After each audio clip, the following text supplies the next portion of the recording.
Awit, ika-4 na kabanata. Panalangin panggabi.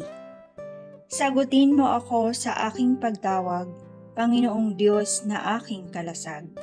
Ikaw na humango sa dusa ko't hirap, ngayoy pakinggan mo sa aki mahabag. Hanggang kailan pa kaya lilibakin niyong mga tao ang iyong alipin? Hanggang kailan pa nila iibigin ang walang halaga't pagsisinungaling? Dapat mapagkuro ninyo at malaman na mahal ni Yahweh akong kanyang hirang. Dinirinig niya sa pananawagan. Nagagalit ka man, sala ay iwasan. Sa loob ng silid, ikaw ay magnilay.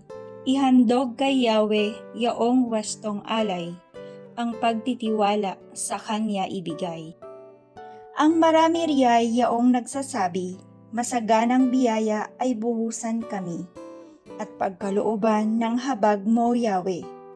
O Diyos, ang ligayang bigay mo sa akin, higit na di hamak sa galak na angkin, nilang may maraming imbak na pagkain, at iniingatang alak na inumin. Sa aking paghimlay, ako'y mapayapa, pagkat ikaw, Yahweh, ang nangangalaga.